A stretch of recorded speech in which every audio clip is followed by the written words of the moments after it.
After playing an absolutely blissful 40 hours in Expedition 33, it's become completely obvious how bad we have had it the past few years in the gaming industry. I thought for years I was just not a gamer anymore, that I grew up to be one of those corporate pixies from Timmy Turner that just has no fun. So this video is going to serve as an Expedition 33 glaze video, and we're also going to tie in the importance of some of these features compared to what I've seen in the industry recently. Expedition 33 is the greatest game of all time. I never thought anything could beat The Witcher 3 for me, but this French game came out of nowhere and saved the entire country. I can't tell you how many memes I've seen where people are absolutely dragging France through the mud, and now we have Sandfall Interactive acting like a future ROTC soldier and shielding the entire nation from oblivion. You can tell this game was made from the heart. This was art on full display, playing out in beautiful fashion. Music, dialogue, plot, art direction, and combat all masterfully combined to literally make this the greatest game of all time. Let's look at the original soundtrack for Concord that has 22 songs and had a $400 million budget. And I'll tell you, I'm not racing to my computer, booting up Spotify, and listening to music from fucking Concord. But you know what soundtrack I'm humming while I'm making eggs in the morning?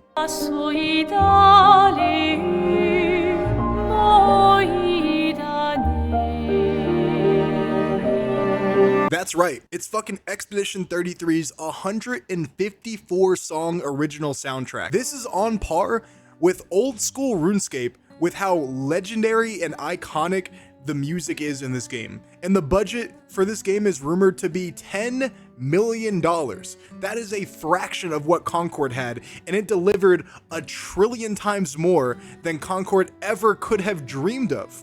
And I'll tell you this, guys, this is the year for music for me. I discovered my love for karaoke out here in Las Vegas. I watched Your Lie in April for the first time, and now to bring it all home, we have the most incredible, groundbreaking soundtrack that nearly brings you to tears. Combine the music with the most intriguing world and plotline I have ever seen. By the way, there's spoilers in this video, so you guys should turn this off if you don't want anything spoiled for you. And if you're anything like me and say that you don't care about spoilers, I promise you guys, this is one of the few games that you should play through. So hopefully you guys have completed the story, because we're going to be talking about the plot line now. So the plot is basically you are an expeditioner on a quest to kill the paintress that kills all the people of your city of a certain age every year. After you get to the very end of the story, you find out the entire world is a lie. The entire world is a work of fiction made by Verso and held together by the paintress. Your universe is a canvas, and the paintress is basically playing God in your universe. You discover that Maëlle is the sister of Verso and the daughter of Renoir and the paintress. And you also discover that the only reason the paintress is even in the canvas is because the real Verso died, the one that originally painted the canvas, and since this was his canvas that he created, the paintress is actually trying to live in that universe so she did not have to let go of her son for good. And the only reason she is killing people is to limit the amount of strength that she would need to preserve the entire universe.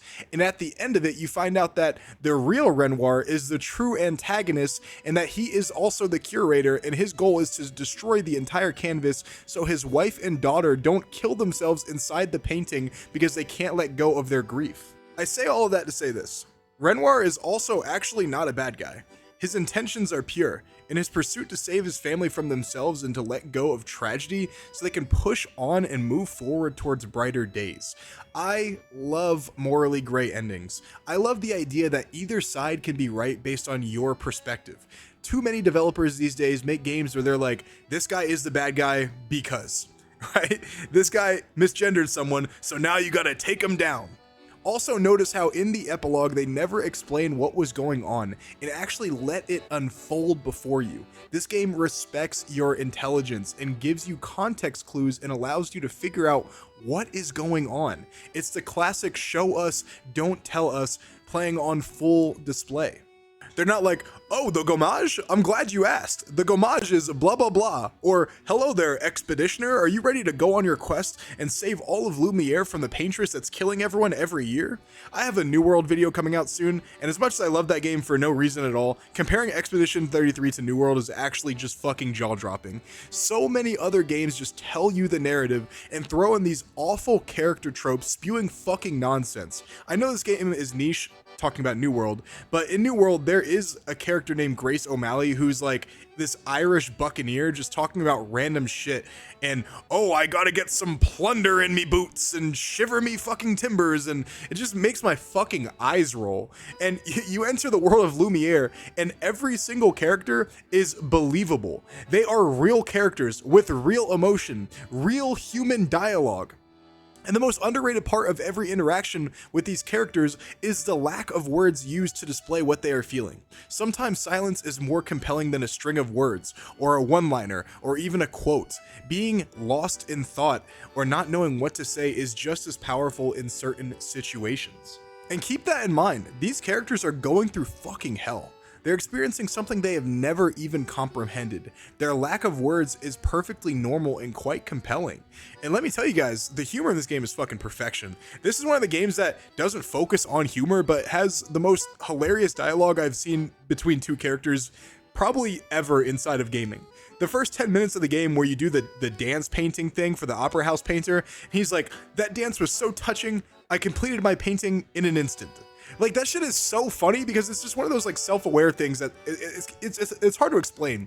But I've seen it 3 times now, watching Asmongold videos and watching other people play the game, and also playing the game myself, New Game Plus, and I still think it's funny every time I see it. That's how good it is. And also the banter between Minoko and Verso, it's just golden. It reminds me of that Zoro-Sanji brotherhood kind of vibe in One Piece, or just how friends talk to each other and fucking bust each other's balls, but they don't do it in like a cringe way. They do it in, again, a believable way. Every part about this game is immersive, even in this completely abstract world where anything could exist and it wouldn't surprise me. I found myself just feeling like I was a part of the universe because the human element that bridges fantasy and reality together. They do such a great job of creating characters so real that the grand abstract fantasy elements of this game feel like it's completely normal, but also fantastical in the most incredible way. Also, the combat is pretty innovative. Now, you know, maybe I'm not much of a gamer these days, especially as of late, but I've never seen a turn-based game with action-adventure combat elements in it. Like, God, the fighting feels so fucking good in this game, especially on controller with all the vibrating when you hit the perfect timing windows and all the cool combos you can do in this game, the unique character combat, the unique design philosophy. Like, I've never seen a character like CL in any game, or even Minoko. You know, I've seen, you know, shapeshifter type characters, but the fact that he gains extra power with that little wheel that he does, and you know, how CL gets the Twilight and she gets the Moon charges and the Foretell charges and puts it all together with the gradient, you know, attacks. It's just so fucking cool. Like, the amount of different, you know, aspects in this game when it comes to combat. You know, even characters where you've seen before, like Lune, who's just basically like a wizard or a witch, or Mael, that is like a duelist, they still feel fun to play and have cool synergy with the party. I do wish, though, the only complaint I have is, you know, I wish we could have more than 3 characters, you know, party members at a time. I do wish you could use your entire party, but I do understand how it would be hard to balance and how long the fights would last, but this is kind of like a minor nitpick kind of thing. And the last thing we're going to talk about today is just how incredible the world building and art design is. This game is just the epitome of abstract. Every single zone you're in has this crazy different type of vibe, has every different biome to ever exist, all these vibrant colors and dark caverns. You know, this art was designed by someone with a full imagination. And combo that off with an incredible graphical fidelity, and you created something that will be studied and referenced to for generations. I truly believe this is the greatest game of all time, and it came out of fucking nowhere. It came at a time where I literally thought I was done being a gamer. What this industry took from us is actually fucking disgusting. For the past 10 years, ever since Call of Duty Ghosts, I have felt that the gaming industry is boring. The gaming industry, it's bland, it's uninspired, a waste of time.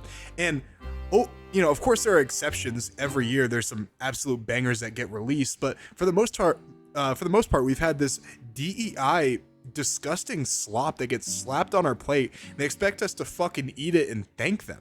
Making a game is hard. You guys don't understand what it's like to be a gaming developer these days. Yeah, it's fucking hard. And if you think it's really hard and you can't do it, don't work in the fucking industry, right? It just doesn't make sense to me. You know, I wouldn't want a fireman to let my kid die in a fire because being a fireman is hard.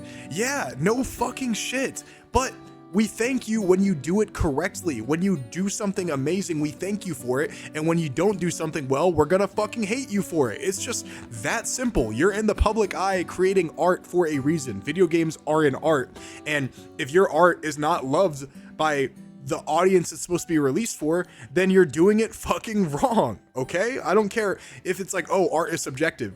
At the end of the day, you either make a successful game or you fucking don't. And I'll tell you, Expedition 33 is a very fucking, successful game. You know, the amount of excuses and lazy products that we get spewed in our faces is absolutely fucking sickening to me. And Expedition 33 is a reminder of everything we once had in gaming. We used to have, games made for fun. Games made for passion. We used to have games that didn't hold our hands and treat us like 5-year-olds. Hell, we even used to have games that were fun. And with releases like Baldur's Gate 3 and now Expedition 33 and the failures of Dragon Age, The Failguard, and Concord, I think we're finally getting to a point where these corporate douchebags trying to put a stranglehold on gaming with their monetization schemes and their DEI practices are getting kicked to the curb, and we can get back to non-soy boy heterosexual types of gaming. So if you guys have made it this far in the video, give it a like, give me a subscribe. I'm a very new channel, so I'd appreciate it a lot. And, check out my New World video coming up. I'm actually going to be completely overhauling the entire story and making it better. So that's going to be a lot of fun. And, enjoy the rest of your guys' day.